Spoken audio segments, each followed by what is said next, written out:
All right, we're live. Thanks everyone for your patience there. We had a bit of hardware issues. This happens and when you're live. And appreciate everyone dialing in today.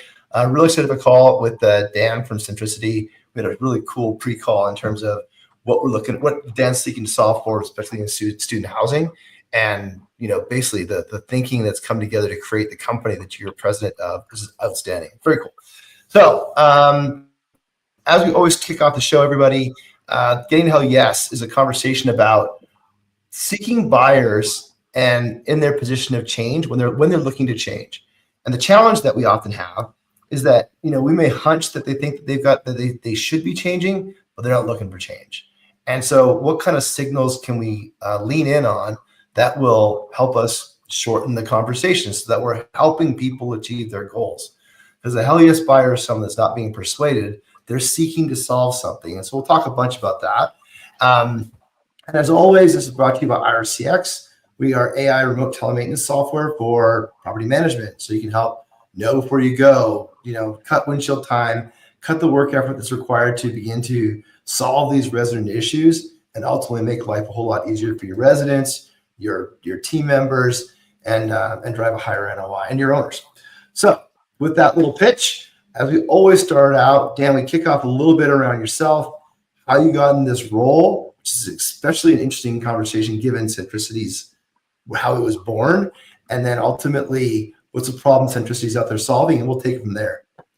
Yeah, absolutely. Well, thanks for having me on. I'm that's great. Excited for the discussion and love what you guys are doing at IRCX. I think there is a through line there in terms of just making it easier to operate real estate. And I guess you asked me, how did I get here? And how long of a version do you want? But I'll start with, I guess, going back to what got me into property management, into working in residential communities, which goes all the way back to the late 90s when I became an RA. I was putting myself through school at Colorado State University, first generation college student, and I saw this opportunity. I can get free room and board, I'll take it.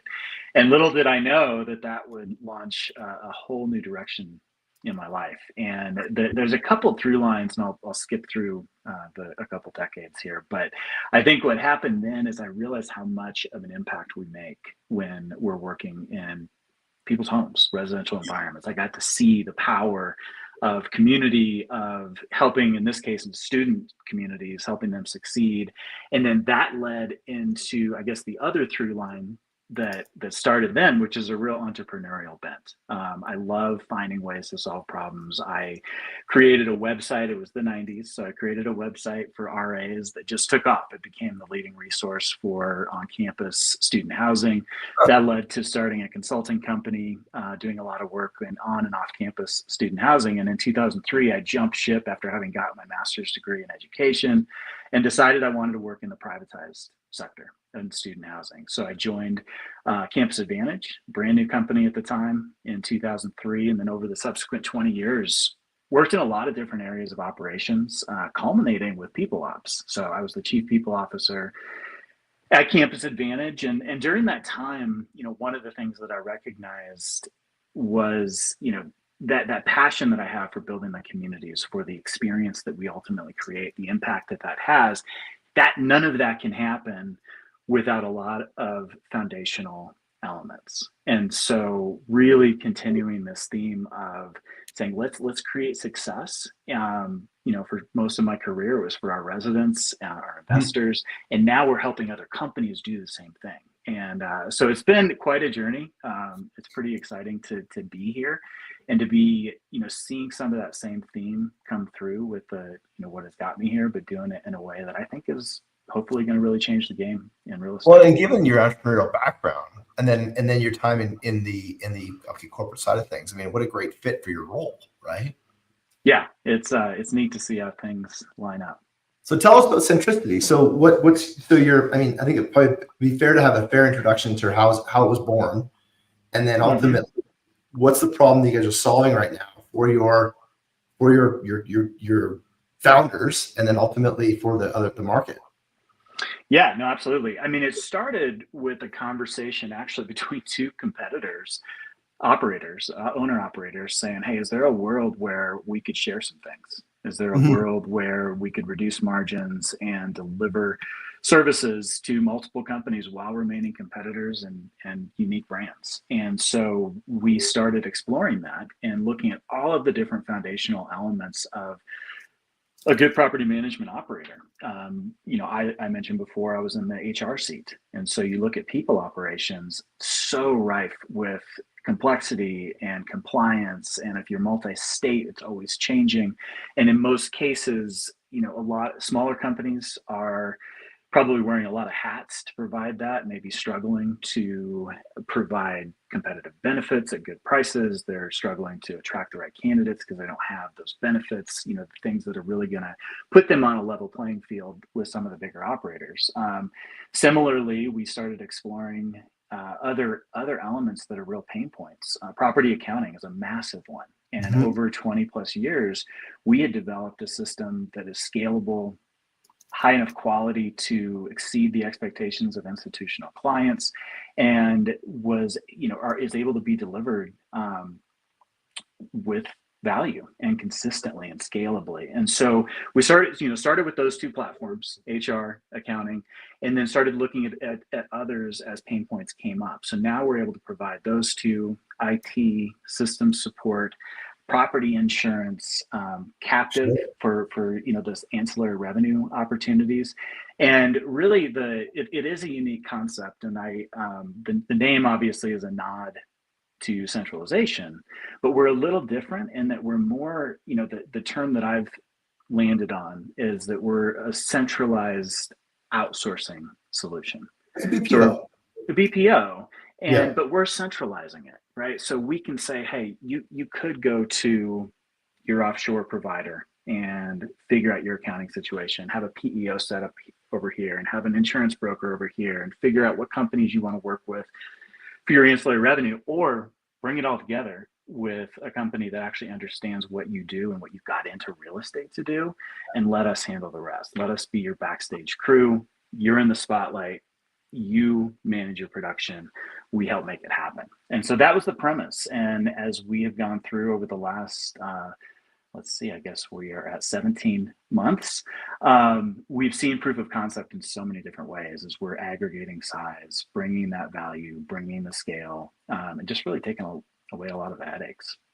Well, it's interesting. And so we kind of step back at the centralization problem, right? Or solution, depending on how you look at it. Like, it's in and itself, it creates a lot of stress, right? Because not only we're going to, we're doing it because we have to do it.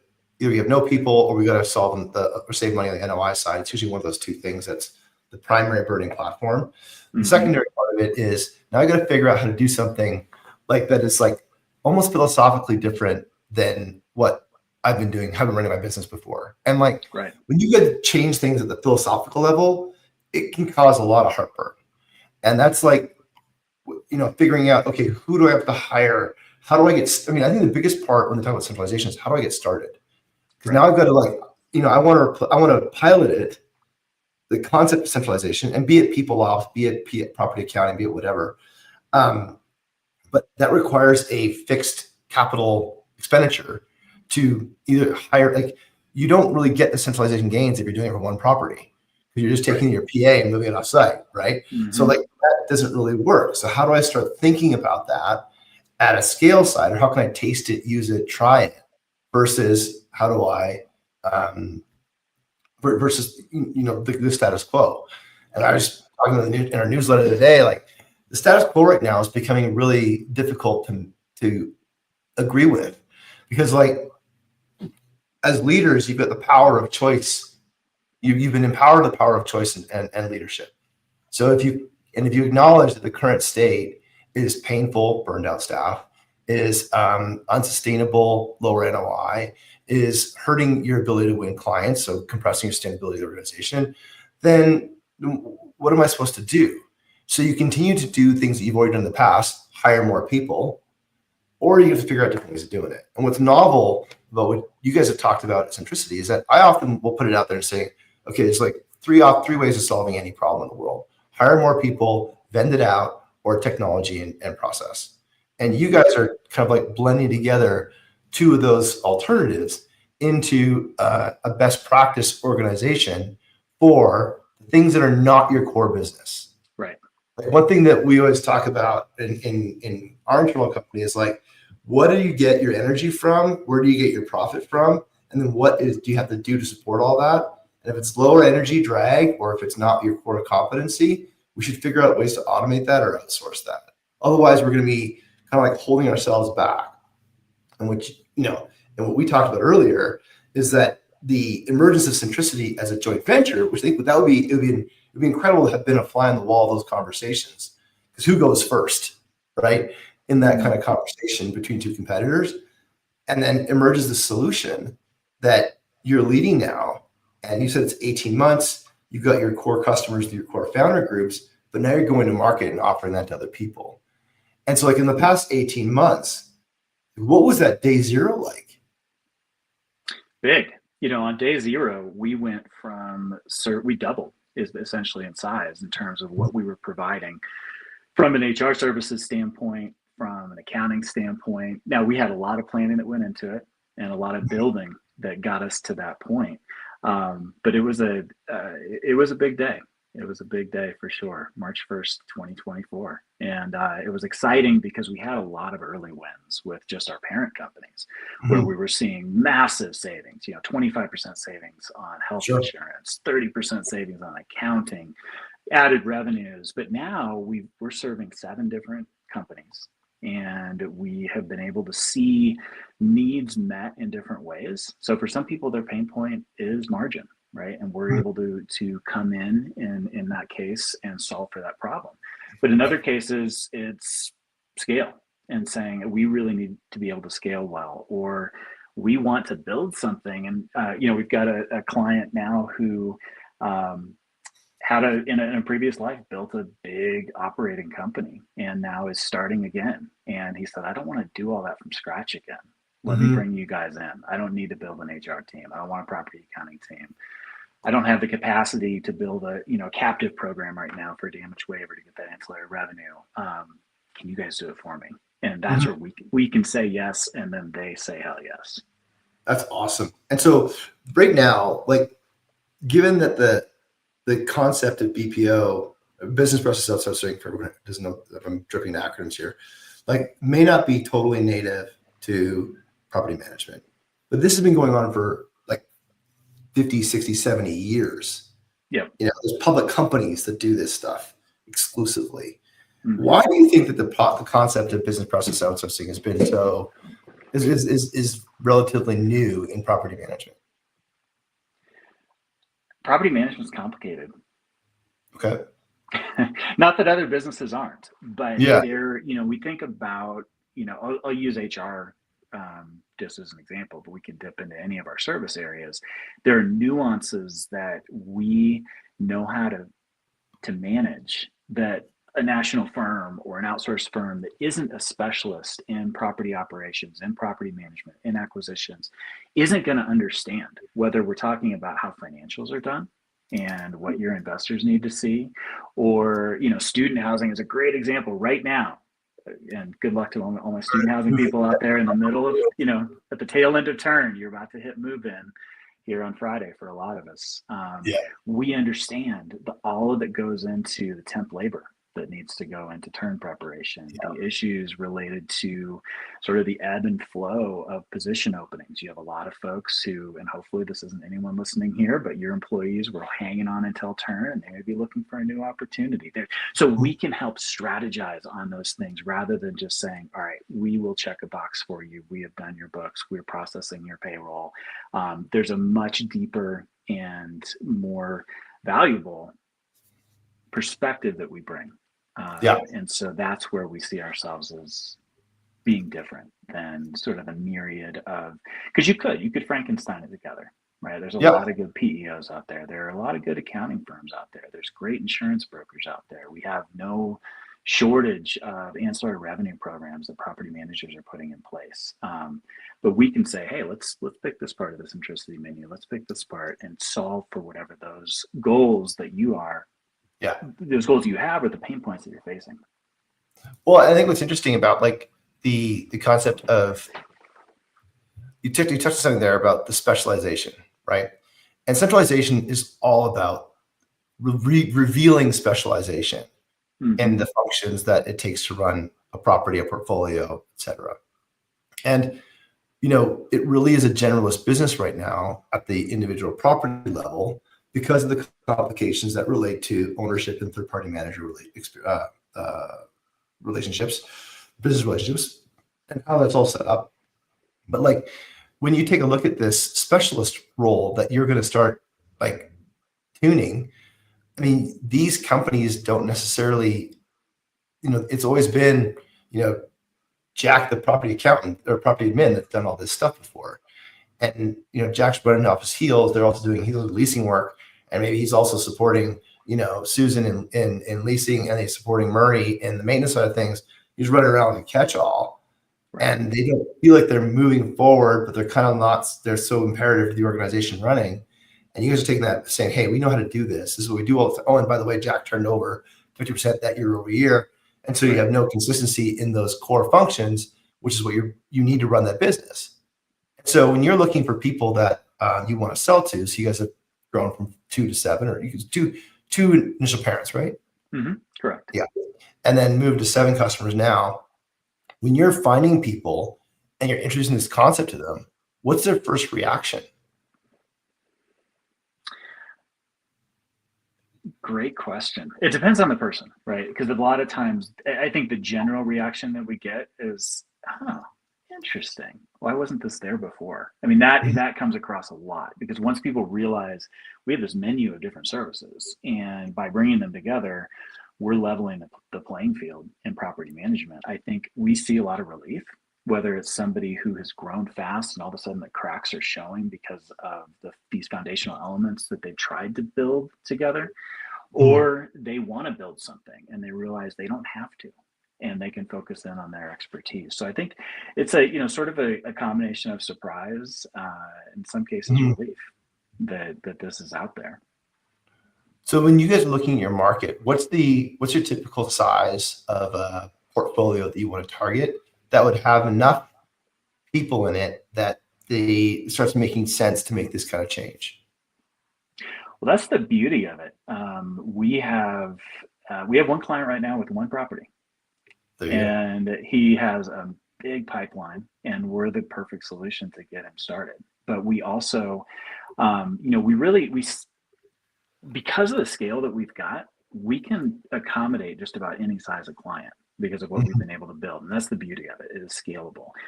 We do think, though, that there's a sweet spot of maybe, 1 to 5,000 units where there's a lot. That is just such a tough place to be in terms of those margins that you're, are compressing all the time, increasing costs. And so that's where we're talking to more people in that realm, because they're getting some of those pain points. They haven't gotten to the point where the margins are at a point where that, those internal engines start to become affordable.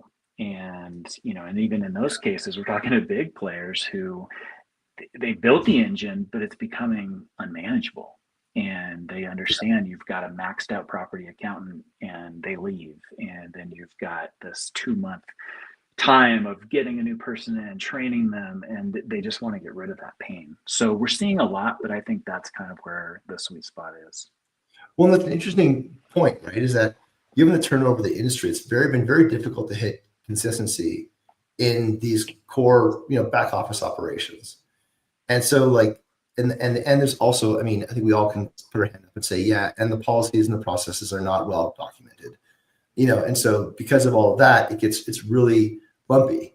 And then if you take out somebody who's pulling it all together, then it really it falls apart, and that problem then moves upstream to maybe the corporate controller, maybe the head accountant, who should be doing other things. But now they're absorbing all this property accounting work because of the lumpiness, or they're handing it off to somebody else who's already overworked. And then that person will take that over. And so, and I also find it interesting, especially when we talk to folks about centralized maintenance, that you mentioned it, 2,000, 3,000, 4,000, 5,000 doors, or in your case, heads and beds. If you go from 5,000 or 4,000 to 5,000, you've added 25% more to your company. And that might have been 3 buildings that you won. And so you won 3 buildings, you kind of hit that stage of credibility, you did a good job of earning the right to win that business. But that 25% could cripple your company because you're unable to execute on the operations piece that someone's now expecting you to look like a bigger company. Right. And so now you're winning and failing at the same time, which is like completely like it takes the win right out of you. Yeah, absolutely.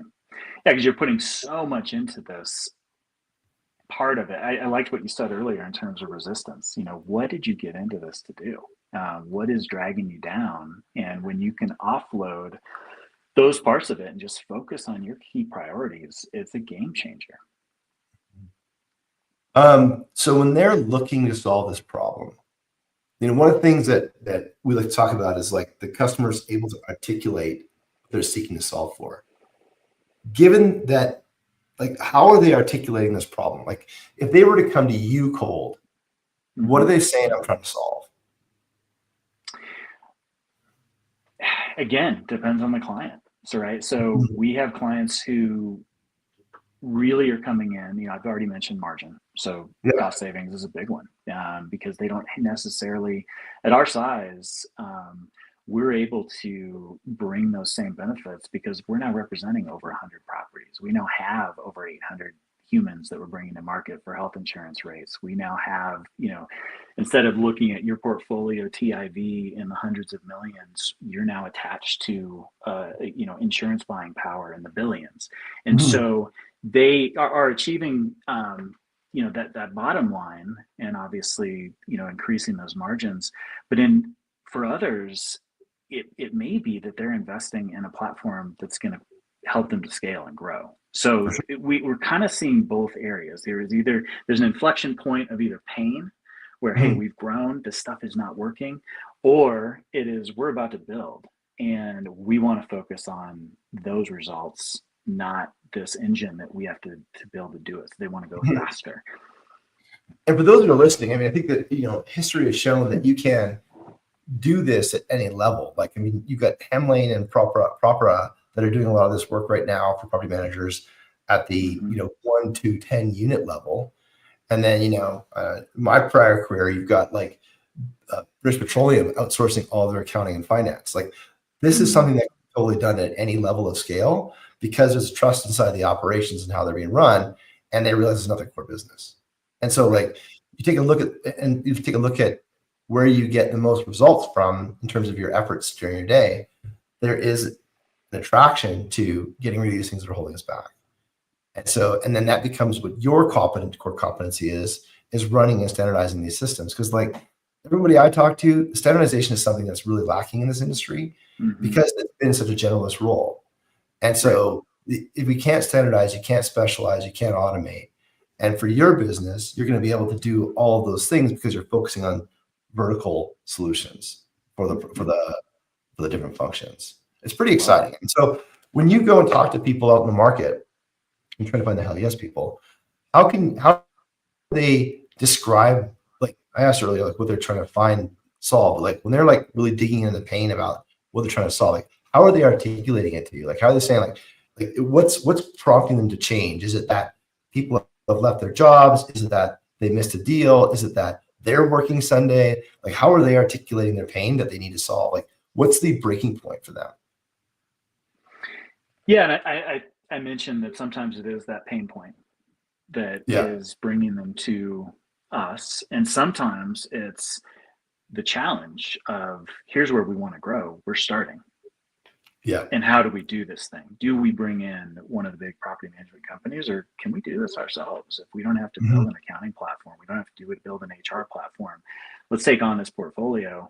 But to get back to so I mentioned that because those are a lot of conversations that we're having because people see the potential, they've got the pipeline, they've got the vision, and they want to do it smarter. Now, the folks that are coming to us and they say, hey, I've got 10,000 units and we've got a good operation, but I want to revisit how much we're paying for it. We've got this massive group of property accountants. We lose them. There's high turnover for some reason in real estate property accounting. Well, so for some reason, it is hard work. And so they're coming to us and saying, hey, I'm pulling my hair out and how do I sleep again at night? Because this stuff is keeping me up, and it's not the stuff that should be keeping me up. Right. Right.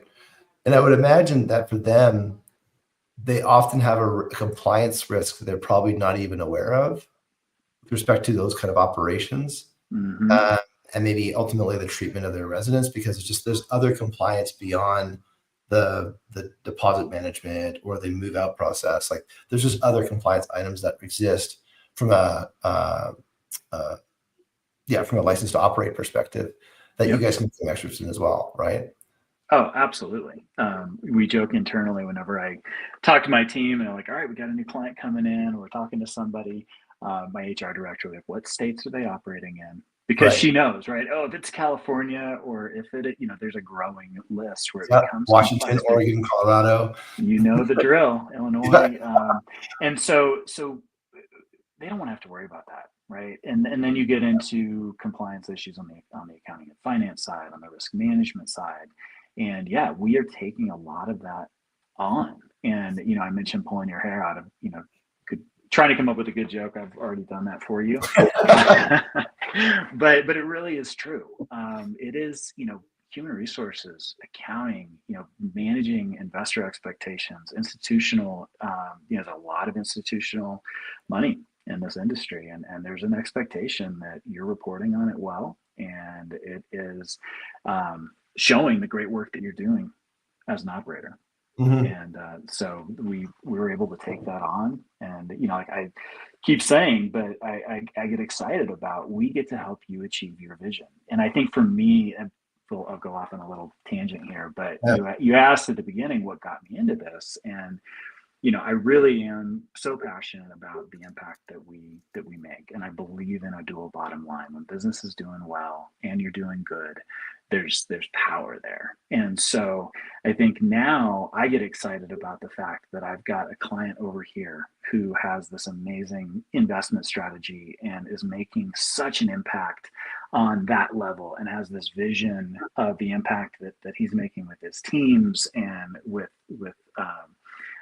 financial opportunities for investors. And we get to come behind that vision. We get to go out and say, okay, that's what you are. Now we're going to power some of the background for you and help you to do that. So that gets really exciting, because our vision is to help people create exceptional living experiences.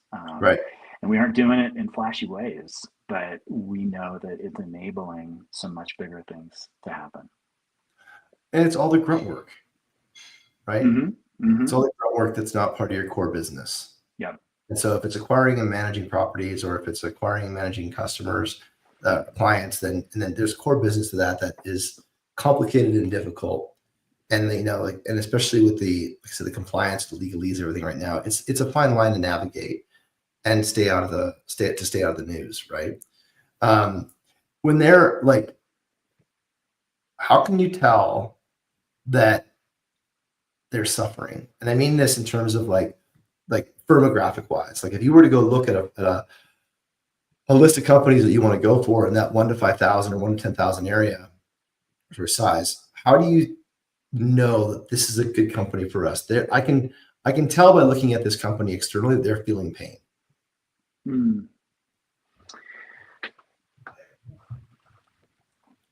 It's hard.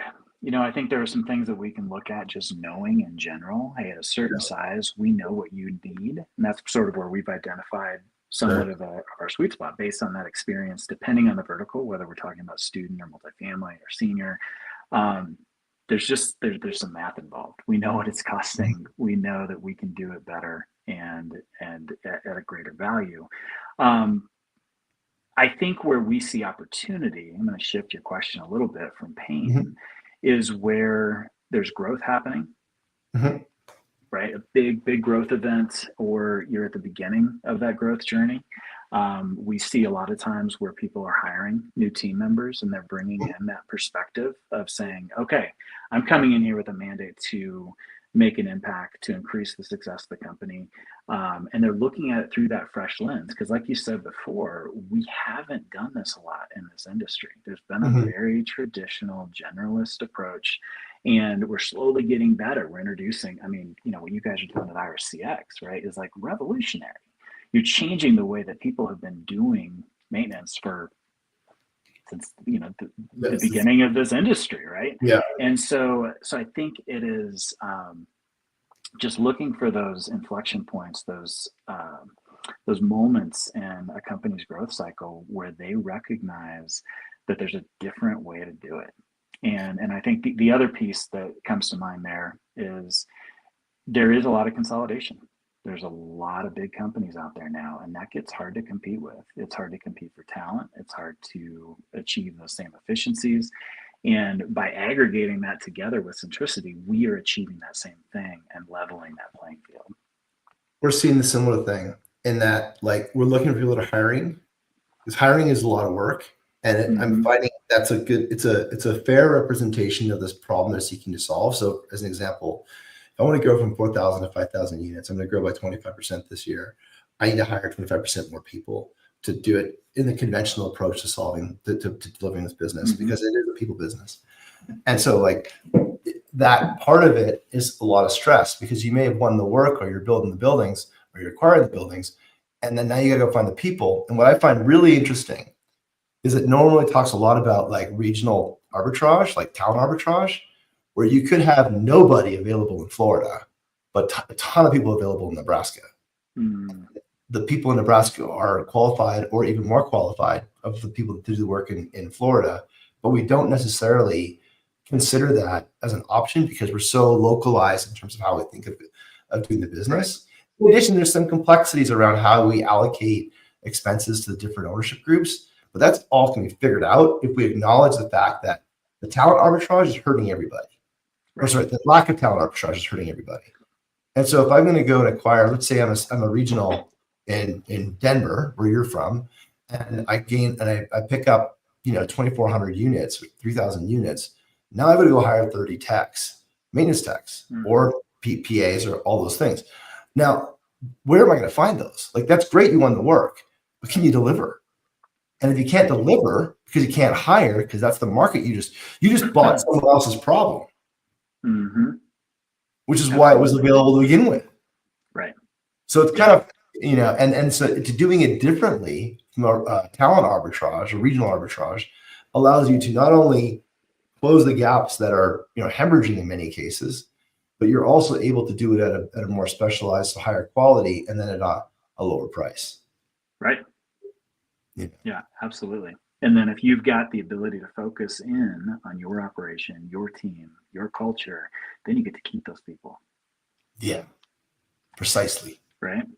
And, I think about one of our clients that has, they've had this amazing growth story, and they had gotten to mostly a regional operator, about 40 employees when we started working with them. And, one of the big challenges, hey, they're going up against the national global operators, and they weren't able to offer a 401k or really good benefits, or, that world-class HR that they're seeing their competitors offer. And so by bringing us on, they can jump straight into that. And then all of a sudden, again, leveling the playing field, we're attracting the best talent. So, it's always going to come down to the human impact, in my opinion. No matter how much we bring in technology, outside resources, it needs, in this environment, and I would argue almost any business environment, but especially when we're building communities and creating living spaces, you have to enable the human impact to come through. And that's why we're bringing in technology. That's why we're bringing in outsourcing, all so that we can then hone in on what this really is all about, which is the people that are living with us. And like you mentioned, the people that are moving the needle within people in the roles that are moving through your organization, given how your organization wants to compete. Right. It's and that's the part that, like, often gets overlooked amongst the busyness of the other operations. I just put this thing out there. It came from one of my former customers in my former life. Posted about, he just finished a program, and I think it was at MIT. We just talked about how busy is the new stupid, right? I mean, how busy is what? Busy is the new stupid, and busy is like the work that you're doing that's low value but high energy. And so, like, you can start focusing on high value, high energy, or high value, low energy, but high value, high efforts. then you're starting to kind of map to what you're supposed to be doing. You're gonna get higher returns, you're gonna get your Sunday back. And so it's like, it's funny how it compounds when you start focusing on what you do best and let someone else take the rest. Well I said. just made a tagline for you. You can use I that love one. it. I don't know what I can. So no, I mean, really well said. Yeah, like it's everyone, 80-20 principle. it's 80-20. Like I was thinking about this the other day. I was talking at a class, and we were talking about, at our company, you're expected to use GPT every day. You're expected to leverage our remote team, and if you don't, you're ultimately gonna, you're gonna end up being bored of your job. And so, in order for us to continue challenging people on our team, we have to begin to give them an opportunity to delegate away, automate away all those mundane tasks, because that's preventing them from being able to be amazing at the work that they do. And so that kind of like culture we built out was something I was talking about last night. And people were like kind of shocked. I was like, the reality is, like, you look at the technology that's happening out there today, like you've got, like, OpenAI uses GPT to code GPT. So if you think that you can outcode them, forget it. Right. You can't. So like the same goes with like what you're doing with this, in terms of specializing these roles. Like there's going to be a point that you cannot out property account centricity. Right. You just can't, because they do it at a million times a week, and that deep knowledge on a core function is going to make you guys. It's just going to be irresponsible to do it a different way, because you're just taking on risks that you don't need. Yeah. No, I love how you said it. I'm going to record that part and post that right on our social media. No, but for real, I think about it. I love, one of my hobbies is carpentry. I love building things. I've always done it. I had a job in high school remodeling houses. And so it's still so cathartic for me to pull out, do a project, pull the power tools out. And that's how I've started to think about what we're doing, is we're providing power tools. And you could have someone build your house and you could GC it, but you're not going to tell them only use hand tools. Yeah.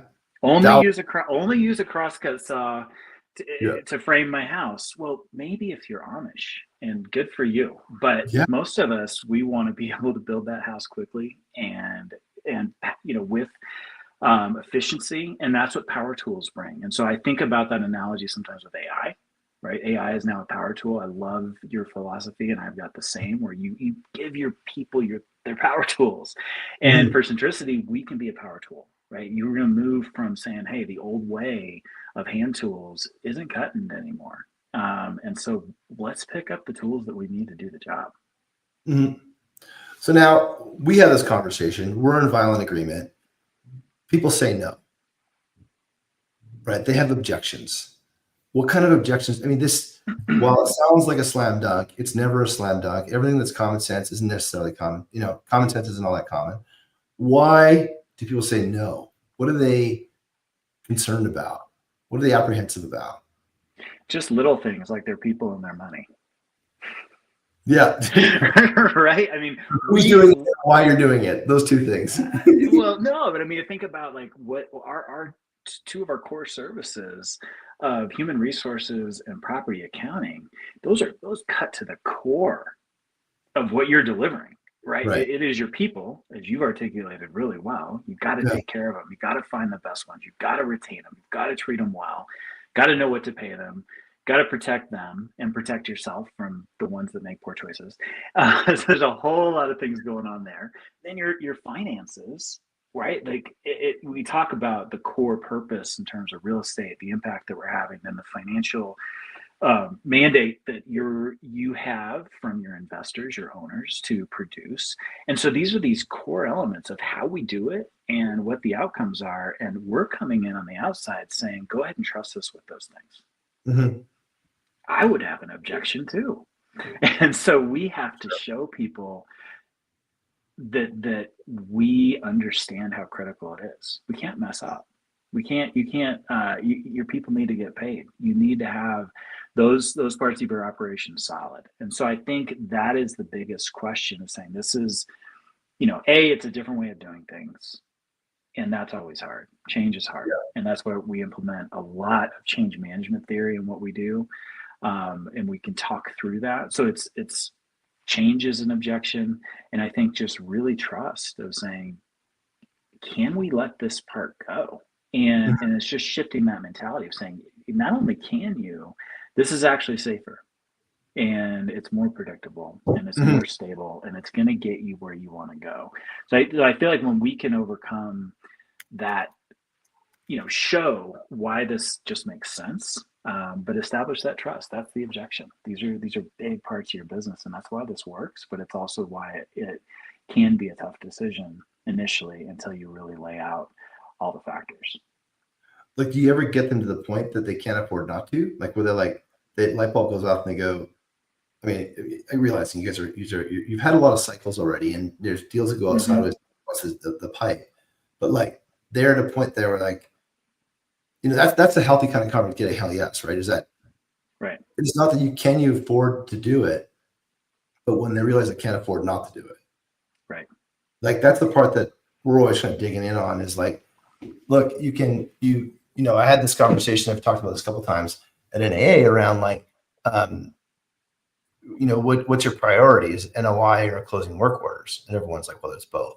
So, okay, well, that's not very helpful. Next day, I asked everybody, okay, so what do you get fired for? Like NOI or not closing work orders? I said, not closing work orders. So now that's obvious, right? So then for me, it was able to focus on, okay, what's blocking them from being able to not close work orders? Because the NOI thing just takes care of itself in maintenance. Mm-hmm. You can budget, you can plan, you can do whatever you want, but you can't plan for a shower burst. You can't plan for a boiler. You can do as much as you can within like whatever you can plan for, but it's very difficult, especially given the condition, the way these buildings flip over, right? Right. And so like the what we're trying to get to now is like, can you afford if you're not closing work orders, right? That's going to have effect on the asset, the owner, the Mm-hmm. resident experience, and your people because you're overworking them. And so how do we focus in on that pain? Because that pain is the priority pain for our buyer because they're the ones that have to get fired for. And so that's can you afford not to consider Iris? It'd be foolish to not consider a way of doing this faster, better, cheaper versus, your conventional approach to solving the problem, which is I'm just going to hire more people and have more open jobs, which means more open work orders. So then like for you, it's like, how do I get them to think about, I can't afford not to do this. Like I've got, and the Pareto's rule, as you mentioned, applies. If I've got 100 people on my team and, 20% produce 80% of the results, then everyone else is just supporting that 20%. Then this is a really expensive business. Mm-hmm. And so how can I take that, maybe not all 80%, but how can I take the functions and the people that are flatline, they're not moving the needle, like they're just core cogs in the machine, put that to an organization so that I can focus my people energy, my development energy, my educate training energy into those that are going to deliver that 80%. Yeah, I think you started at the very beginning with what do you say to give that aha moment or that Yeah. I can't say no to this. And I chuckled a little bit because we had not too long ago I had a proposal we sent out that I thought was exactly that, right? Like I was like, we're going to save this company over $400,000 just on their HR fees, like not even talking about labor, where they could reallocate some of those folks that were wearing those hats. Like I thought, oh my god! And then there was additional savings on insurance, and there was additional. I mean, I felt like it was the biggest slam dunk proposal. It was like $1 million a year we were going to save this company, and it just wasn't the right time. And now I think they'll come back to us, but I think it is interesting to say, that was an interesting reflection for me is that I thought I had identified the thing that was going to be a no-brainer. That was going to be a hell yes, and I hadn't. And so what I'm learning is that is really different for everybody. It just is. It's like in this particular case, I think the priority was stability, and the idea of making a change felt like a threat to that stability. And so while I think we'll revisit that with that prospect because I think we're a great fit, I can't change where they're at on that, even if I think I've gotten to them even if I think we've gotten to a place where it's a hell yes. And so I guess that process is just continuing to ask those questions, and we're learning more every day of just realizing that the pain points are different for every person. It's an entrepreneurial organization that's just getting started, or a 20-year-old company that has just been hitting their head against the wall over and over and over again and wants to try that new way. But it is, I mean, I think that what you brought up though around the growth, seeking growth, like when there's a growth mandate, the pain is more intense, because you've got, maybe external forces that are expecting that growth result, and there's things that are holding you back. And so I find it interesting that you look at maybe owners that have long-term holds. Like they are less inclined to seek change than those that are build and turn, right? And then there's stabilize and turn. And there's those different types of ownership groups. And then the third-party managers add a little complexity onto the whole thing, but trying to figure out, to your point, like why are they seeking change? What goals do they have that's blocked by the way the current state is? How can I connect those dots for them? Or hopefully they already know it, but they're seeking to solve it in kind of an old way of doing things. Like it's difficult. That's the part that this whole show is about. Is like how do we find those that are seeking change, and what characteristics, like what attributes of their business, of their state, point that they're seeking change. Because your point about that, like I'm finding that like NOI, no one, well, I'll say this the first time I've kind of said it out loud. I've been thinking about this for a while, is that no one buys because sorry, this is going to sound really silly when I say it out loud, so I don't think about it better, but like they don't buy because of NOI, but they definitely don't convert. Sorry, NOI has to be there for them to convert, but that's not why they're buying. I'll put it that way. Because like it seems as though while NOI is the bottom line of the business, that's not what drives a lot of the change in the buyers that are out there. It's something else that they have to deal with on a day-to-day basis that they're hitting like 5 refresh on, that is creating, heartburn that they want to deal with this quarter, next quarter. I feel like a lot of people don't feel like they have an impact on NOI. And so when I'm trying to sell NOI, I don't get a great like take on it, but they know that they've got to have it in order for it to be approved. Like you're not going to be able to sell something that has a negative impact on NOI, but that's not why they're going to buy, is what I'm trying to say. And do you feel that at all? Are you hearing that? Or is that just that, given that presentation you just talked about, like when you retro on that, the wrong time for them, well, what were they seeking to achieve that this was not the right time for them? Great questions. And it is a combination. I think it has to make sense, right? We have to bring value. And I think to your, is it NOI? Is it peace of mind? Is it consistency and stability? I think in most cases it's yes, all the above. And I think that it has to be that combination of this person really believes, this company really believes in the value that they're bringing, and believes in what I'm doing, and believes in the mission that my company has. The Centricity is going to come in and help me to realize that. And I think there's that intangible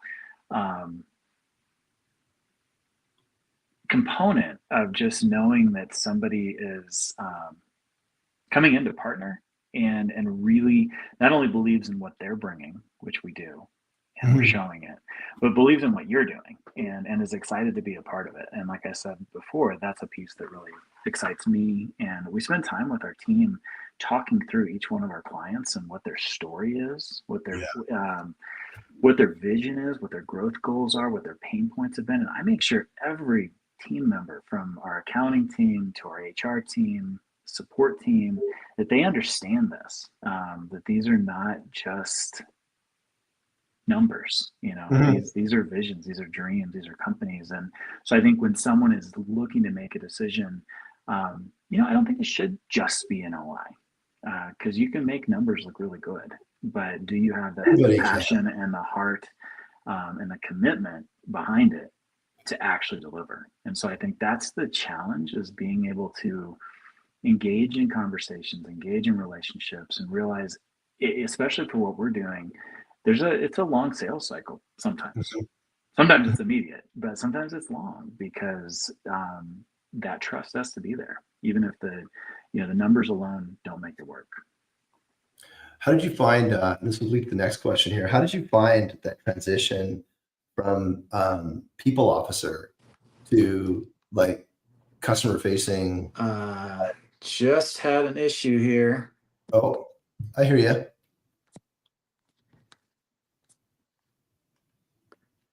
Still there? All right. I don't know if you can hear me. I can hear you. We can hear you. No. Oh, funny. You can't hear me? I don't know if I'm still on or not. Can you see or hear me? I can see you. I can hear you. Shoot. Here, I'll say it chat. Can see, Are we? can hear. You can see and hear. Okay, wait. I hear you now. Okay, perfect. We're back. I can't see you. I can't see you anymore. Something weird froze on my screen. But as long as you can hear me, I can hear you. Yeah, don't pick your nose. You're still alive. All right. Good deal. Um, I didn't utter any expletives when the tech issues came out. Good job. no, yeah, you're good. You're well All coached. So the question that I had was like, what was your transition from people officer to like front facing sales role, president of the company? What was that like? Less jarring than I thought. And Okay. and I think that it again comes back to being passionate about the outcome of what we're doing. Mhm. And what I'm realizing is, yeah, I don't have a career of sales experience directly, but I believe that, people don't buy a line, people don't buy a slogan, people buy what they can believe in.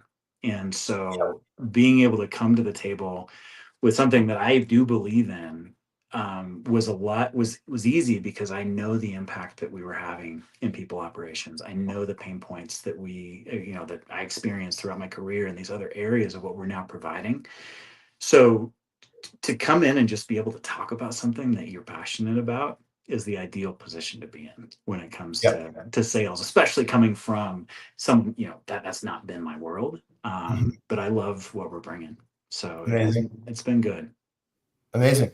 When you look back at your career and you look back at maybe where you're at right now, or maybe somebody who's joining just right away, what's a piece of advice you'd give them with respect to getting an LES kind of idea?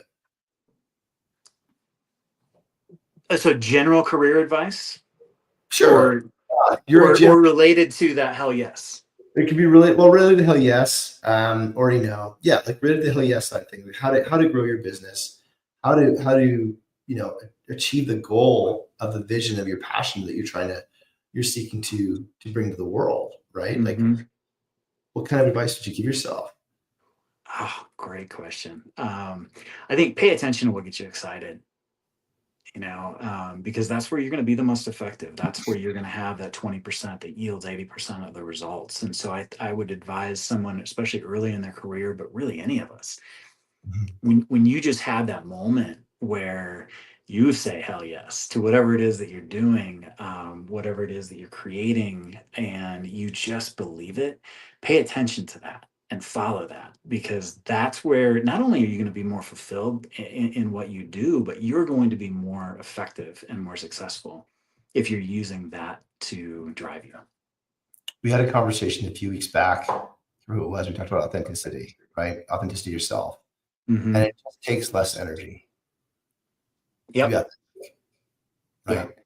And right now there's an energy deficit out there where we're doing things we shouldn't be doing. We're pretending we're a person we're not, and like authentic, being passionate about what you're talking about, the problem that you're solving, the people you're solving it for.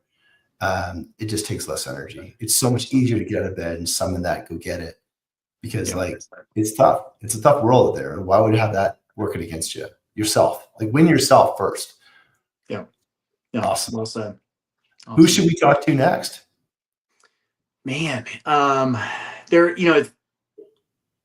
there's so many great voices out there right now. I think I'll say one general thing and then a couple of individuals that come to mind.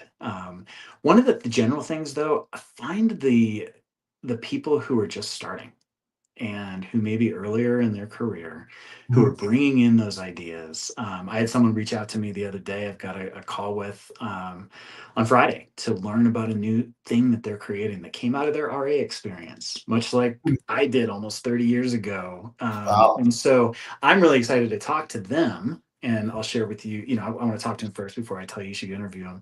But I mean, they're bringing something innovative and exciting. I think about some of the earlier stage founders. One specific one that I'll suggest is Rob Whiting from Boom. If you haven't met Rob, awesome dude, and they're doing some killer stuff. We're partnering with them on some What's of the their one where they do the products. 360? What's What's that? Boom? What's Boom do? Boom does payments and they do rent credit reporting. And Okay. so they've just got this, they've managed to put it together in a way that I haven't seen anyone else do. And Mhm. Rob's just a really energetic founder, brilliant guy. I think he would be a great person to talk to. And then I think just watching out for those I hate to use the word young, but people that are maybe earlier in their career arc who are seeing things from a different perspective. We've mentioned several times that we get into our ruts and there's a lot of history that maybe holds us back in our industry of doing it the traditional way. And so you see these early to mid-level career folks who we need to start listening to them. And that's where we're going to find some ideas.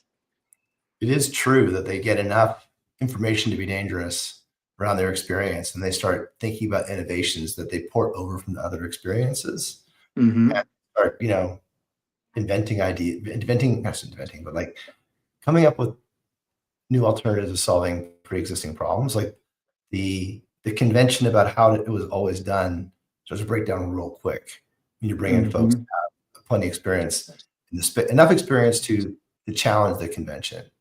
Right. It makes for pretty special conversations. Yeah, and I would say, you use the phrase they know enough to be dangerous, and I would say it's dangerous for us not to listen. 100%. Oh yeah. Oh yeah.